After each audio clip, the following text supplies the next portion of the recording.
જય શ્રી કૃષ્ણ। એકવાર ભગવાન વિષ્ણુ તેમના વૈકુંઠ ધામમાં આરામ કરી રહ્યા હતા, ત્યારે એક નાનકડા ગામમાં રહેતો ખૂબ જ સરળ અને નિષ્ઠાવાન ભક્ત નામે હરિદાસ રોજના પ્રાર્થનામાં ભગવાન વિષ્ણુના નામનો જાપ કરતા હતા। હરિદાસનું જીવન સરળ હતું। તેઓ એક નાના ખેડૂત હતા, પણ તેમની શ્રદ્ધા અને ભગવાન પ્રત્યેનો પ્રેમ ખૂબ જ ઊંડો હતો। હરિદાસ રોજ સવારે નદીમાં સ્નાન કરીને, તુલસીનો જપ કરીને, ભગવાન વિષ્ણુના મંદિરમાં જઈને ભગવાનનું પૂજન કરતા। તેમનું જીવન ભગવાનના સ્મરણમાં જ વીતી રહ્યું હતું। તેઓ જ્યારે પણ ફુરસદ મળતી ત્યારે ભગવાનનું સ્મરણ કરતા। ન માત્ર તેમના લાવી પણ આખા ગામ માટે, ક્યારેય તો સમગ્ર જગત માટે તેઓ ભગવાનની કૃપા માટે પ્રાર્થના કરતા। હરિદાસની આ ભક્તિને જોઈને ભગવાન વિષ્ણુ ખૂબ જ પ્રસન્ન થયા। એક દિવસ ભગવાન વિષ્ણુએ ગરુડ સાથે વાત કરી અને કહ્યું, ગરુડ, હરિદાસ મારા સર્વોત્તમ ભક્તો પૈકી એક છે। હું તેમના ત્યાં જઈને તેમને આશીર્વાદ આપવા વિચારી રહ્યો છું। ગરુડને પણ હરિદાસ વિશે ઘણીવાર સવાર બની હતી।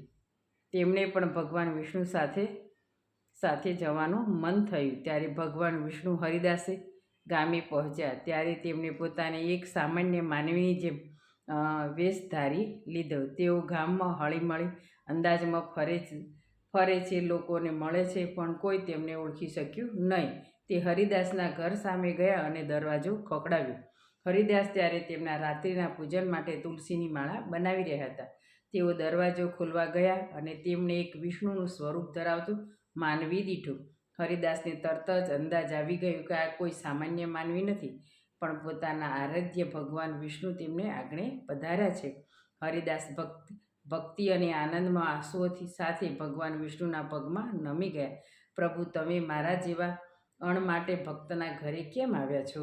વિષ્ણુએ તેમની ભક્તિ અને ભક્તિનો શ્રમ જોઈને મીઠી સ્મિત આપી। હરિદાસ, તું મારા તરફથી કદી પણ નાશ પામતો નથી। તારી નિષ્ઠા અને ભક્તિ મને તારા તરફ ખેંચી લાવી છે।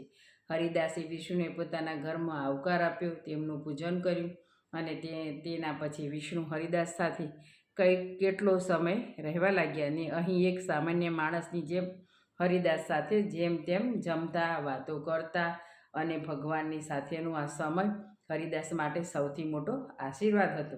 વિષ્ણુએ હરિદાસને ઘણા આશીર્વાદ આપ્યા અને તેના જીવનમાં તમામ મુશ્કેલીઓ દૂર કરી। વિષ્ણુના આશીર્વાદથી હરિદાસ જીવનમાં શાંતિ, સમૃદ્ધિ અને આનંદ। જ્યારે વિષ્ણુ તેમને વૈકુંઠ ધામ પાછા જવા લાગ્યા ત્યારે હરિદાસ મોંમાંથી એક જ શબ્દ નીકળ્યો, પ્રભુ, મારે તમારે વિના જીવન અપૂર્ણ છે।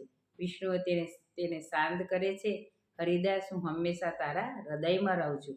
જ્યારે તું મને યાદ કરશે, તું મને સાથ આપીશ, હું તારા માટે હાજર રહીશ। આવું કહીને વિષ્ણુ ગરુડ પર બેસીને વૈકુંઠ ધામ પધાર્યા। આ કથા હરિદાસ જેવા ભક્તો માટે સંદેશ છે કે ભગવાન હંમેશા ભક્તના હૃદયમાં હાજર છે। ભગવાનની ભક્તિ કરનારનો કદી નાશ થતો નથી અને ભગવાન તેમના પ્રત્યેની ભક્તિથી હંમેશા પ્રસન્ન થાય છે। તેથી ભક્તિ અને ભક્તિમાં મન મૂકીને ભગવાનની આરાધના કરવી જોઈએ, કારણ કે ભગવાન હંમેશા તેમના સત્ય અને નિષ્ઠાવાન ભક્તોની સાથે રહે છે, ભલે તેઓ ક્યાંય પણ હોય।